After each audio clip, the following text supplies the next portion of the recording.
Hare Krishna. Today we are covering Bhagavad Gita, Chapter 4, Jnana Yoga, the Path of Transcendental Knowledge. Om Jnana-timidandhasya Jnananjana Shalakaya Chakshulunmilitam Nena Tasmai Shri Guruve Namaha. So, Chapter 4 describes Jnana Yoga, the path of transcendental knowledge. It is a very important and pivotal chapter. Now, in the first chapter, we saw the armies on the battlefield. We set the stage. In the second chapter, Krishna has described Sankhya Yoga, the nature of the Atma or self. In the third chapter, Sri Krishna has described Nishkama Karma Yoga, how to do work as a sacrifice.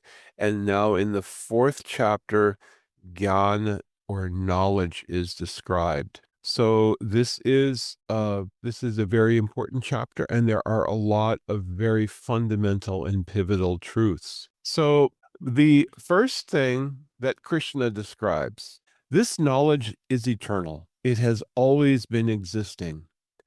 But originally, I spoke it to Vivaswan, the sun god. And then Krishna describes it has thus been received by parampara, evam parampara. So it is something that is bona fide. It's said that there are three sources of understanding, and it's not YouTube, Facebook, and Instagram. They are Shruti Prastan, or hearing from authorities. They are Pratyaksha Prastan, or being able to perceive directly, and they are Anuman, or inductive logic. So here, this is the process of Shruti. Shruti is received by Parampara, and it has to be transmitted by reliable, authoritative sources who are not polluted by their own opinions or agenda. So Krishna says, I am the original teacher. I taught this to Vivaswan, the sun god. Vivaswan taught it to Manu, the father of mankind, and Manu taught to his son Ikshvaku. But over time, it has become lost. And now I am speaking this to you again. So why is Krishna speaking this to Arjun? Okay. Now, Krishna says, you are my devotee and you are my friend, so you can understand this mystery. This is a very important point because there is an ascending process. And this is really what we're very familiar with from the Western background. We think of everything as I can collect building blocks and I can put those together and I can build a ladder and I can reach a height of understanding to get the big picture. And this actually works for many things, for understanding computers and nuclear power and so many things, economics. But for understanding spiritual topics, this type of ascending process does not really work. We need to follow the descending process, avarohapanta. Avarohapanta, or the descending process, means that we are looking for knowledge of the complete, which is beyond the purview of our mind and senses, and we are looking for the authoritative source that can give us insight into it. So, this is the question that's being answered in the third verse of the fourth chapter of Bhagavad Gita. Krishna says, you are my devotee and you are my friend. Arjuna was a great devotee of Krishna. Krishna was his heart and soul. He didn't even think of Krishna as Bhagavan, as the supreme personality of Godhead. Krishna was his dear friend. Krishna was his advisor. Krishna was his everything, his heart and soul. And this is really the definition of a devotee. Arjuna loved Krishna without reservation. So there has to be a sense of relationship with the divine to access transcendental knowledge. Knowledge that is not of this world requires that one has a relationship, and it has to be a relationship that is not challenging or envious. And that is precisely who Arjun was, a great devotee of Sri Krishna. And so now Krishna is speaking to Arjun. So then Arjun answers by raising a question, because he doesn't doubt anything that Krishna says, never.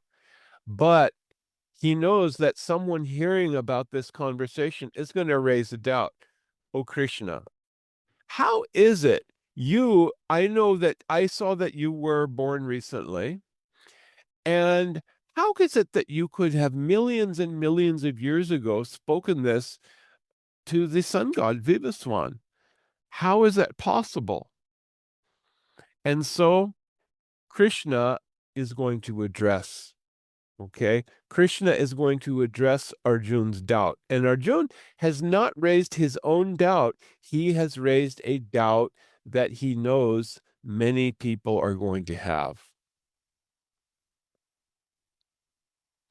So Krishna says, Ajopi sanna vyayatma, bahuni me vyatitani janmani tavacharjuna. Oh, Arjun, there are many, many births that both you and I have passed. I can remember all of them, but you cannot. And Ajopi san avyayatma bhutanam ishvaropi san prakritim swam adhishtaya sambhavami atma mayaya. They are in this world. Everyone is being forced to take birth according to our past activities. We think that our birth is simply a random thing. Well, my mommy and my papa got together and they made a baby and there was a pregnancy and boom, I came out. But really, there's so much more that we don't see. Actually, we have not randomly, and when we say let's go back to the second chapter. Who am I?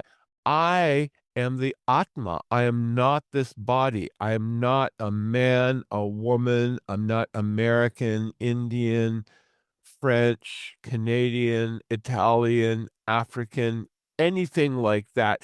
I am the soul, the spirit soul within the body. This body is temporary. It will decay and it will die. It is subject to birth, death, disease, and old age. So, who am I? I am the soul. And this soul was put in a particular body with a particular set of parents in a particular place, not by random chance, based on our actions and consciousness in the previous life. This is very important to understand. But Krishna has not appeared like that. This is the thing that he is saying. Ajo pisan, avyayatma. I am unborn. Aja means that I am not born. I don't take this process of birth where I am put in a body. My own internal potency arranges that I appear. So it appears some people will say, oh, Krishna was a historical figure, Krishna was a prince, Krishna was this, Krishna was that, but they are looking at the externals. Krishna is explaining what actually is going on. I am eternal. My self is imperishable. So Krishna is not forced to take a material body. Krishna appears in his original transcendental form, Satchid Ananda Vigraha. But from external appearances, Krishna appears to be like someone else who has been born in this world. There's a logic that is given. It is the logic of the moon and the fish. So the fish are swimming around in the ocean, blub, blub, blub, blub, blub, blub, blub, and they look up and they see this big shining thing above them in the water, and it is the moon. The moon is so far away from the earth, so high in the sky, and so big, but they think, oh, look at that very big glowing fish. Blub, blub, blub, blub, blub. That's a really big glowing fish. blub, blub, blub, blub, blub, but the fish have no idea.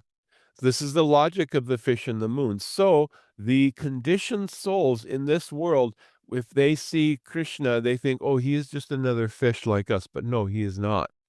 He is so far. He is from another plane altogether. So this is the difference between the jivas. The jivas, or living entities, are forced to take birth according to their karma, according to their action. And it's an eternal cycle. I take birth and I am a baby, and then I grow up, and then I do work, I do actions, and my actions are building the blueprint for what will my next birth be.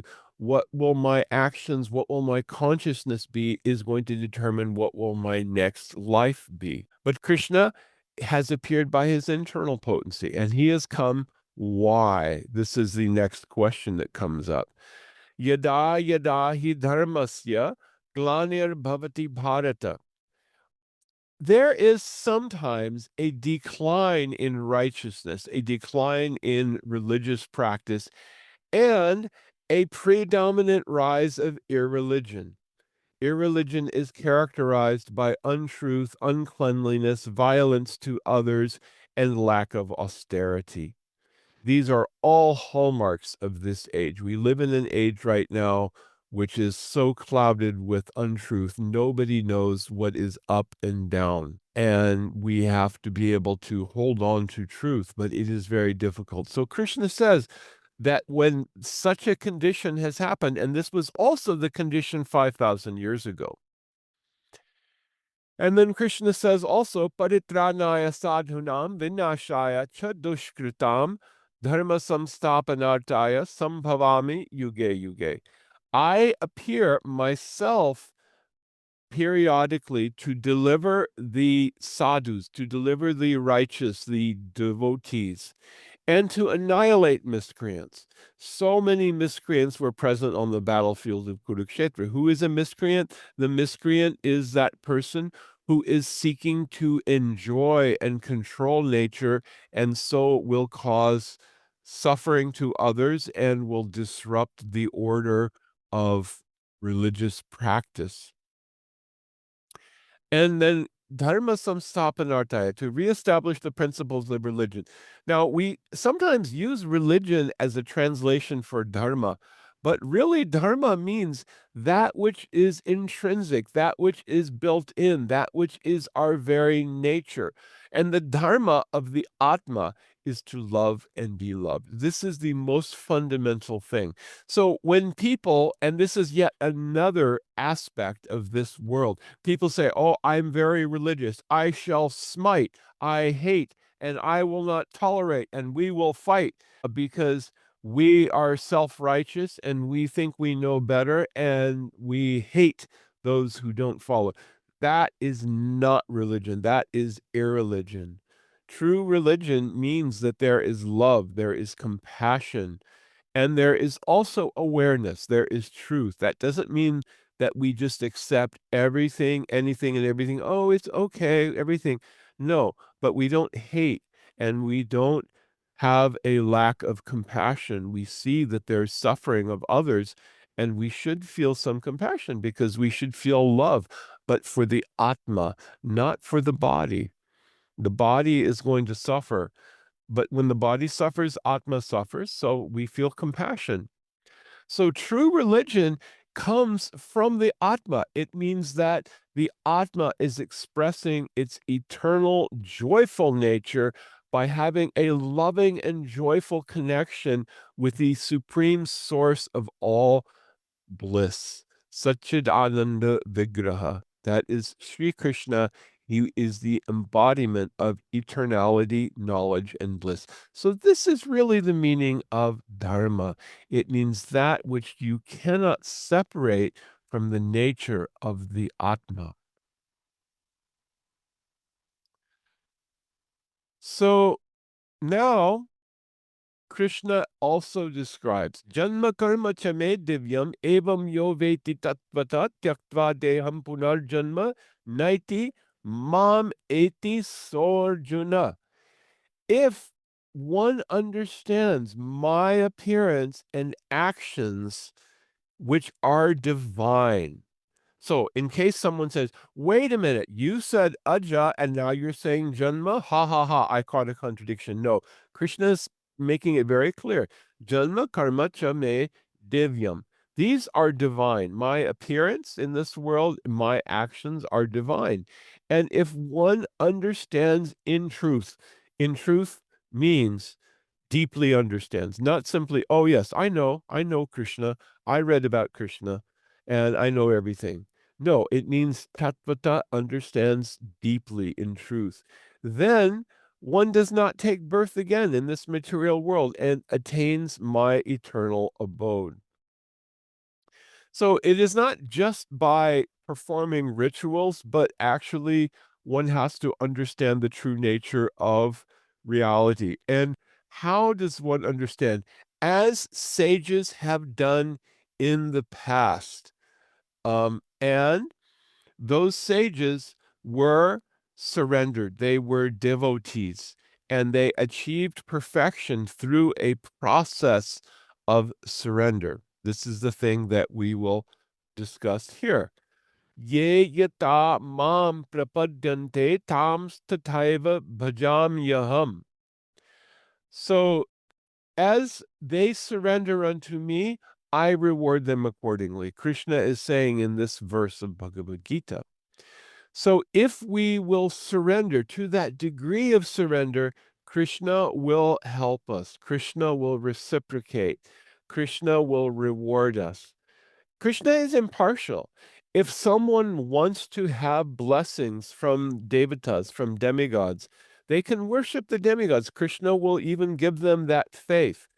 Faith or shraddha is a gift from God that by which we can believe, by which we can do. If we waste our gift of faith by believing in political processes and other things, mundane figures and leaders, it is a waste because this will ultimately cheat us. There are, of course, different degrees of cheating, but really what will give us the true reciprocation is if I want to be with Krishna, then I won't be cheated. Krishna will never cheat us.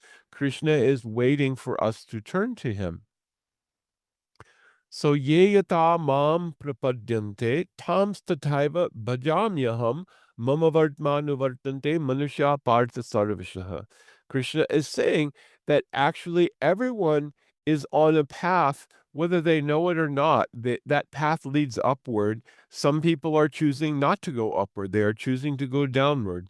Instead of moving upward and elevating their consciousness, they want to go downward to become more like pigs and dogs and foolish like animals enjoying life. We don't hate animals, but animals have only the ability to act according to their nature, to their instincts. And that's not the direction that we want to go. We want to elevate our human form. In our human form of life, we want to develop our higher consciousness and not have to take birth again in this world. Now Krishna also describes Chaturvarnyam maya srishtam gunakarma vibhagasha tasya kartaram apiman vidyakartaram avyayam. I have created a system of 4 social orders and 4 spiritual orders by which society can work. Although I have created this system, you should understand that I am not the doer. I am outside the system. So these orders, Brahman, Kshatriya, Vaishya, Shudra, these are based on guna and karma. This is a very important concept because nowadays in India, still, there are many people who say only by birth can someone be a priest or a Brahmin or a teacher. It is only by birth. This is false. According to Bhagavad Gita, this is a bogus and false idea. Krishna says, guna karma vibhagasha, by guna and by karma, by qualities and by work. So the qualities of a Brahmin are described in Bhagavad Gita. The qualities of a Kshatriya are described in Bhagavad Gita. The qualities of a Vaishya are described, and the qualities of Shudras are described in Bhagavad Gita. It's very clear. There's no room for doubt. So this is Varnashram Dharma. And Krishna is also explaining this to make it clear, because there is another point that Arjun has a particular duty as a Kshatriya. He has been given a duty as a Kshatriya to take part in something that Krishna once done. Because remember, we said, Paritranaya sadhunam vinashayat cha dushkritam. All of the dushkriti persons have been assembled here on the battlefield of Kurukshetra. And why Krishna is explaining Varnashram here? Because Arjun, as a Kshatriya, has a duty to take part in what Krishna desires, which is to annihilate miscreants. So there is also the concept of inaction in action. So one who sees inaction in action and action in inaction is intelligent. So when one acts for the satisfaction of the divine without attachment to the result, the action does not produce a karmic footprint. So there are three broad divisions. Vikarma is forbidden action, going against the direction of the Vedas. This results in bondage and suffering. Karma is to perform prescribed duties, which gives us a good reaction. By imperfections in doing karma, we get some bad reaction. By doing karma perfectly, we'll get a good reaction. We may go have elevation to the heavenly planets. The heavenly planets are described in the Vedas. It is a place where one has a very long life, where there are facilities for enjoyment, and this is very desirable. Think of it, it's like going on a all expenses paid vacation to Hawaii. And wow, oh yeah, I want to do that. Oh, you have to save up because it costs a lot of money. So that's karma. Karma is the saving up and putting coins in our karmic bank account that will take me.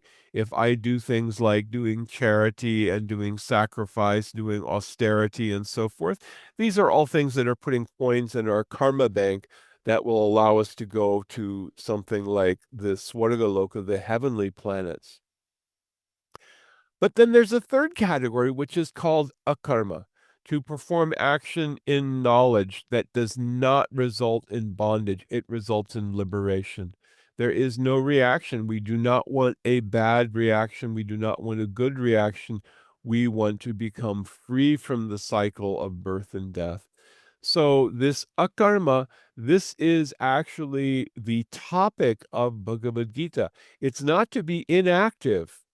This is also, Krishna is addressing a doubt that Arjun had previously, where Arjun said, it would be better to give up everything and go to the forest or live as a beggar than to do this horrible work of killing people that I have known who are my family members, uncles, cousins, and so forth. And I would rather just not do that. And Krishna is addressing it, saying, no, understand, if you do what I am asking you to do, this is a karma. It is action based on your knowledge of what I want you to do, and this will not bring you any reaction. So there is also the question of sacrifice. So sacrifice is a very important concept. This material world is a place that naturally leads us into bondage. We see objects. We want to enjoy those objects. We want to interact. And every interaction that we have is bringing us more into bondage. And how do we break that cycle? We have to be able to do things as a sacrifice. Our senses can be offered in the sacrifice of action. Our breath can be offered in sacrifice. Our possessions can be offered in sacrifice. Our work can be offered in sacrifice. And knowing the meaning of sacrifice, it doesn't mean throwing everything into a fire. That's just an illustration to help us understand, because there is a traditional type of sacrifice, a fire sacrifice, a homa, where things are oblations of ghee and grains are offered in the fire. But similar to that offering is to give our work and our breath and our possessions, our senses, as a sacrifice. And then this culminates in knowledge. And this also frees us from reactions to our actions. So now we come to an extremely important verse of the Gita, 434. Sevaya upadekshanti te jnanam jnaninas tattvadarshina. Knowledge is not invented. If you want to learn this, you want to have this knowledge. This knowledge is the means by which we can offer everything as a sacrifice. So in this chapter, Krishna is not really, he's only indirectly referencing bhakti, but he's talking about the process of understanding by which we know what is bhakti, right? What is devotional service? What is devotion? And one must have a guru. So tat vidhi pranipatena, you have to approach a guru who is tattvadarshi, who has seen the truth. And pariprashnena, you must be able to make inquiry, and sevaya, you must be able to perform some service under the guidance of the guru. And there must be some surrender. There must be some saying, I surrender to you. I am your disciple. Please instruct me. As Arjun has done with Krishna, he has said, I am your disciple. I accept you as my guru. Please instruct me. This is a very important process. Nowadays, some people imagine that I can just say someone is my guru who is not even present on this planet and say, oh, yes, this person is my guru. No, you cannot say. You can say, I accept this person as an authority. I accept this person as an acharya. I consider this person to be a great Mahajan, a great source of truth and example. But you cannot say this person is your guru, because the definition of guru means there has to be surrender, there has to be inquiry, there has to be service, and the guru must be tattvadarshi. It cannot be just another person who has an opinion. Everybody has an opinion about things. That does not make someone a guru. So there must be submission, there must be service, and there must be inquiry. And then we can say that, yes, that guru relationship is there. I cannot simply imagine, oh, I am the disciple of this guru, even though I never met him. That is not valid. So knowledge is like a fire. So Krishna has explained now Krishna has mentioned now how knowledge is received, and now what is the effect of knowledge. So, as a blazing fire turns firewood to ashes, the fire of knowledge will burn to ashes all reactions to material activities. So, no matter how big the pile of past karma, the realization of transcendental knowledge consumes it entirely. So, in case we weren't already enthusiastic, we weren't ready to take up the process of transcendental knowledge, then Krishna is explaining, if you will actually evam yo veti tattvataha, understand me in truth, take up this transcendental knowledge, it can burn to ashes even a huge heap of past karma. And knowledge is also called a sword. A sword can cut through ropes, it can cut through bondage, it can cut through vines. The sword of knowledge can cut through ignorance and doubt. And if someone is always doubting and clings to doubts, then they will not be able to find happiness. So Krishna concludes saying that, oh, Bharat, he is calling Arjun the descendant of Bharat. Bharat Maharaj, actually, there are three Bharats known in Indian history, in epics, but he is especially referring to Bharat Maharaj, who was the emperor of India and who was a great devotee of Krishna, and whose activities are described in the fifth canto of Srimad Bhagavatam. And so Krishna is telling Arjun, you be armed with yoga and take this sword of knowledge and cut through all of these doubts and stand and fight, because that is your duty. So we have described what is the path to freedom. And transcendental knowledge is not passive. It does not mean, I understand the theory of transcendental knowledge. Now I'm going to sit and think about it. No, it means that there is action one can take that will not incur reaction, but it will be acting according to duty, and there will not be any knowledge, any bondage as a result. So we will do selfless action, take the guidance of Guru, and we will become free from bondage. We will realize the eternal truth, and we will attain the divine nature. We will enter into Sri Krishna's abode and have a life of transcendental loving service. So the jnana is compared to the fire burning karma. It is also a sword that can cut doubt. And with these understandings, one can engage in duty without bondage. Hare Krishna, Krishna Krishna, Hare Hare, Hare Rama, Rama Rama, Hare Hare. And that concludes our summary of the fourth chapter of Bhagavad Gita.